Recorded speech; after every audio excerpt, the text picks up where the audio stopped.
జానకి, చచ్చా ఏమిటో ఇది? ఊరంతా వెలివేసిన నా మనవణ్ణి నువ్వు ఒక్కదానివి వెనకేసుకొచ్చావని తెలియక నేను నానా మాట్లాడినాను, నన్ను క్షమించు అంటావు అంతే కదా? నిన్నిప్పుడేమిటి 40 సంవత్సరాల క్రితమే క్షమించాను.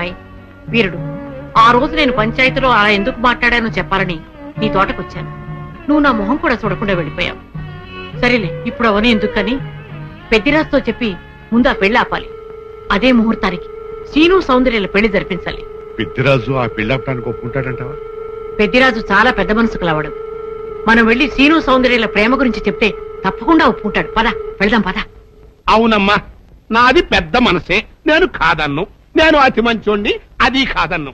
అట్టా అని చెప్పి నా కొడుకు పెళ్లి పేట్ల మీదే ఆపు చేసేంత పెద్ద మనసు నాకు లేదమ్మా. ఇంకా పెద్ద మనిషి అనిపించుకోవడం కోసం నా కొడుకు బతుకు బజారు పాలు చేసేంత చిన్న మనిషిని కూడా కాదు. ఇంకా మీరు వెళ్ళండి. అది కాదు పెద్దిరాజు, నా మనవరాలు వీరయ్యదుల మనవుడు ప్రేమించుకున్నారు. మరి ఆయన మనవాడిని ప్రేమించిన పిల్ల అయితే నా కొడుకుని పెళ్లి చేసుకోవడానికి అట్ట ఒప్పుకుందండి. అందరితో పాటు నా మనవరాలు కూడా శ్రీను అపార్థం చేసుకుంది. తన ప్రేమ విఫలమైందన్న ఉక్రోషంతోనే మీ అబ్బాయితో పెళ్లి కొప్పుకుంది. శ్రీను నిరపరాధిని నిరూపించడం కోసమే నేను కూడా ఇంతవరకు ఆగవలసి వచ్చింది. అంటే మీ పిల్లల ప్రేమ కోసం నా బతుకుని భాగంగా పెడతారన్నమాట. ఏమా, పిల్లని అడిగాం, మీరు సరేనన్నారు, శుభలాకి అత్యయించాం. ఇప్పుడు వాళ్ళందరూ పెళ్లికి వచ్చారు. ఇప్పుడు పెళ్లి ఆపు చేయమంటే నా పరువు ఏమవుద్దో ఒక్కసారి ఆలోచించవా? నిజమే పెద్దరాజు, ఆ మాట నిజమే. కానీ ఈ పెళ్లి జరగకపోతే ఆ పసిపిల్లలిద్దరూ బతకరు. ఈ పెళ్లి జరగకపోతే నా కొడుకు బతకడండి. అవును, నేను దక్కను, ముందు నేనే చచ్చిపోతా. ఎన్నారుగా, మీ మనవడ కోసం నా కొడుకుని చంపుకోమంటారా? పెద్దిరాజు గారు, నా కూతురు పెళ్లి విషయంలో వాళ్ళకి ఎలాంటి సంబంధం లేదు. మా అమ్మాయికి మీ అబ్బాయికి పెళ్లి జరిగి తిరుగుతుంది. తాతబ్బాయి, అత్తయ్య, దయచేసి నా కూతురు జీవితాన్ని నీ జీవితంలో చెయ్యి. పెద్దిరాజు గారు, వీళ్ళు ఎంతకైనా తెగించరు. అందుకే పెళ్లి తర్వాత చేసే అప్పగింతల కార్యక్రమం ఇప్పుడే చేస్తున్నాను. నా కూతురు మీకు అప్పచెప్తున్నాను. పెళ్లి చేసుకోను. ఆ మొక్క చెప్పాల్సింది ఇప్పుడు కాదు, కోళ్ళ. అమ్మయ్యా, అమ్మాయి లోపల తీసుకెళ్లి అలంకారం చేయించు. ఎల్లో చూసారుగా, పెళ్లి కూతురు తండ్రి కూడా పెళ్లికి ఒప్పుకున్నాడు. మంచి మనసుంటే ఉండి 2 అత్యంతలు వేసేయాలండి, లేకపోతే దయచేయండి. చేద్దామంటా? సౌందర్యని పెద్దిరాజు రోజు బయటికి తీసుకొస్తాం. ఎవరు వస్తారో చూస్తాం. అంటే నువ్వెక్కడ దొరికావయ్యా? సీక్రెట్ గా ప్లాన్ చేస్తుంటే ఊరంతా వినిపించేట అరుస్తా. దానికి నువ్వు ఎందుకు మావా? మేమున్నాం, పదండ్రా.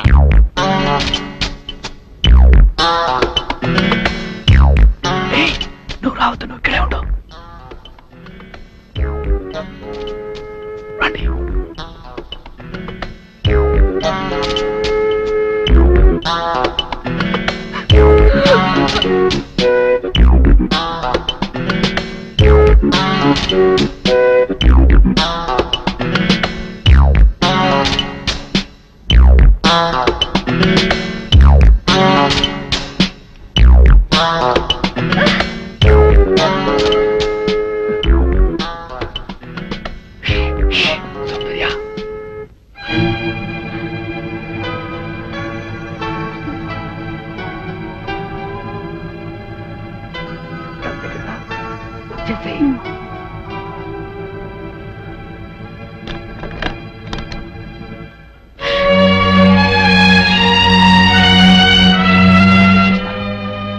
నువ్వు ఎదురుగా వేసుకుని నువ్వు వెళ్ళిపో. నీ తల్లి మేనేజ్ చేస్తాను.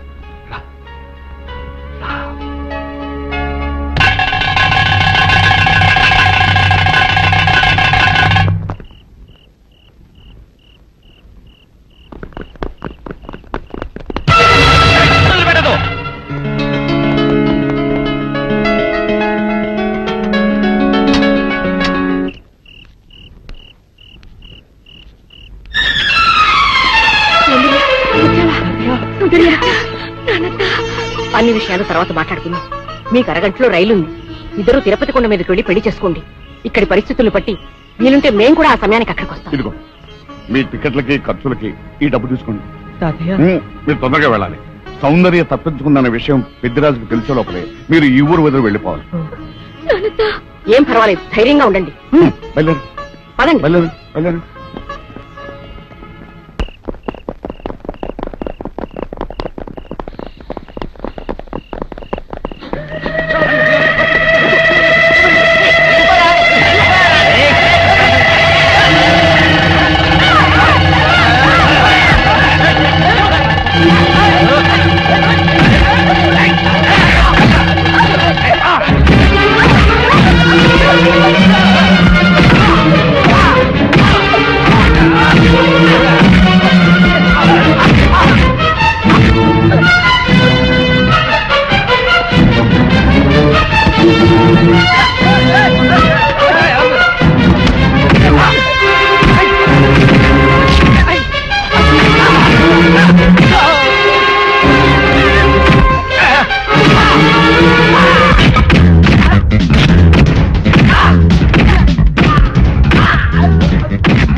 చేసిన పని ఆ పనికి వాళ్ళ వెదతో లేచిపోయి నా పరువు తీస్తావుటే నిన్ను ఇప్పుడు ఈ పిల్ల నీ కూతురు కాదు నా కోడలు ఏదో కొడుతున్న వాళ్ళు చేసింది ముహూర్తం మేము వచ్చేసింది కదా ఉదయ్ రేయ్ ఉదయ్ తీసుకోండి మంత్రి గారు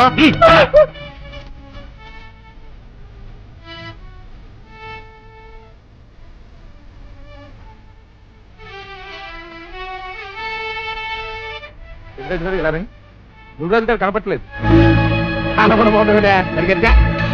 చూసామండి ఎక్కడ కనపట్లేదు అయితే ఈ పిల్లని ఎత్తుకుపోయినట్టే కొన్నాళ్ళు నా బుల్లిరాజు గారిని కూడా ఎత్తుకుపోయింటారా రేయ్ ఆ ఏరై దొరగాన్ని జానికమ్మని సీను గాన్ని ఆ కొన్నాయాలని ఇల్లు ఎత్తి ఎక్కడ కనపడితే అక్కడ కట్టుబడేసుకోండి వెళ్ళండి చెప్పండి నా కొడుకుని ఎక్కడ దాచారో చెప్పండి లేకపోతే మిమ్మల్ని అందరినీ చంపి పారేస్తా పెద్దరాజు పిచ్చి పిచ్చిగా వాక్కు నీ కొడుకేమయ్యాడో మాకేం తెలుసు తెలవదు ఈ పెళ్లి అనుకున్న కాడించి నన్ను ఎట్టాపు చేయాలని మీరు అందరూ కలిసి పన్నాగాలు వేశారు ఆఖరికి నా కొడుకులు కూడా మాయం చేశారు చెప్పండి అని ఎక్కడ దాచారు మాకు తెలియదని చెప్తుంటే వినిపించుకోవే. జానకమ్మ పల్నాటి నాగమ్మ లెవెల్లో పథకాలేసి ఈ పెళ్లిని జరగొడదామని చూశావు అది తెలుసుకోలేనంత ఎదవని కాదు నేను మీ అందరికీ తెల్లారదాకా టైం ఇస్తున్నా నా కొడుకుని ఎక్కడ దాచారో చెప్పకపోతే మీ అందరి బతుకులు తెల్లారిపోతాయి.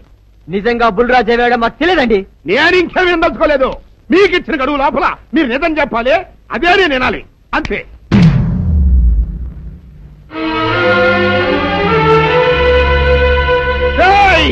గడువు దాటిపోయిందిరా మిమ్మల్ని అందరినీ చంపేస్తా నిజం చెప్పండి.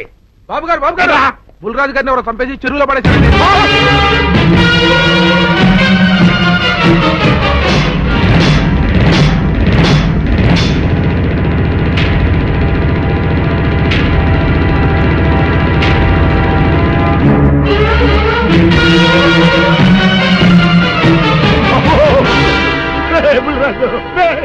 ధర్మానికి మారుపేరైన మీ కన్న కొడుకు మీద ఎవరు పగ పెంచుకున్నారో గాని మొహం నామరూపాలు లేకుండా చెక్కేశారు బాబా.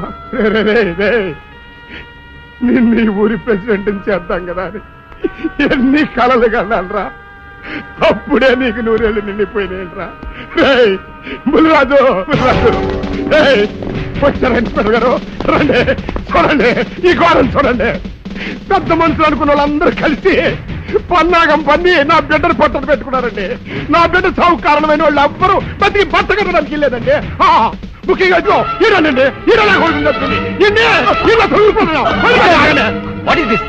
మీ ఆవేశాన్ని కాస్త తగ్గించుకోండి. అసలు మీ అబ్బాయిని ఇతనే చంపాడడానికి సాక్ష్యం ఏమిటి? ఆశ్చర్యం ఏంటండి ఈడో పిల్లని ప్రేమించాడంట ఆ పిల్లనే మా అబ్బాయి పెళ్లి చేసుకోపోతుంటాను వీళ్ళందరూ కలిసి ఆ పెళ్లిని ఆపుదాన్ని చూశారండి. అది కుదరపోయేటప్పటికి ఈ ఘోరం తలపెట్టారండి. ఓకే ఓకే మీరు ఆవేశపడకండి. ఆ విషయాలను చూసుకోవడానికి మేమున్నాం. Mister your under arrest. Constables అది తీసుకురండి. ఆగండి, ఈ హత్య చేసింది సీను కాదు. అతను కాదా మరెవరు? నేను. జానకి అవును వీరుడు, బుల్లిరాజుని నేనే చంపాను. నువ్వు చంపావా? నేను నమ్మను. అవును, నా మనవరాలికి సీనుకి పెళ్లి చేయాలంటే వీళ్ళెవరూ ఒప్పుకోలేదు. చూస్తూ చూస్తూ వాళ్ళ ప్రేమని బలి చేయలేకపోయాను. బుల్లిరాజు దగ్గరికి వచ్చి వాళ్ళ పెళ్లికి సహకరించమని ఎంతో ప్రాధేయపడ్డాను. అతనందుకు ఒప్పుకోలేదు సరికదా. చాలా అసభ్యంగా ఒక్క రాత్రి సౌందర్య తనతో గడిపిన తర్వాత సీనుకిచ్చి పెళ్లి చేసుకోమన్నాడు. నాలో ఆవేశం పొంగింది. ఏం చేస్తున్నానో నాకే తెలియలేదు. అక్కడ ఉన్న ఇనుపు లైట్ స్టాండ్ తో బలంగా బుల్లిరాజు నెత్తి మీద కొట్టాను. ఆ తర్వాత గాని నేను చేసిందేమిటో నాకు తెలియలేదు. కానీ అప్పటికే అతని ప్రాణాలు పోయాయి. వెంటనే శవాన్ని అక్కడి నుంచి తరలించి చెరువులో తోయించాను. ఇన్స్పెక్టర్ గారు, జరిగింది చెప్పాను. ఇందులో ఎవరి ప్రమేయం లేదు. ఈ హత్య చేసింది నేను. నన్ను అరెస్ట్ చేయండి. ఐసి అలాగా. కానిస్టేబుల్స్ ఆవిడ అరెస్ట్ చేసి తీసుకురండి. ఈ బాడీని పోస్ట్ మార్టం పంపించండి. వాళ్ళందరూ వదిలేయండి. పెద్దరాజు గారు మీరు ఒకసారి స్టేషన్కి వచ్చి స్టేట్మెంట్ ఇవ్వండి.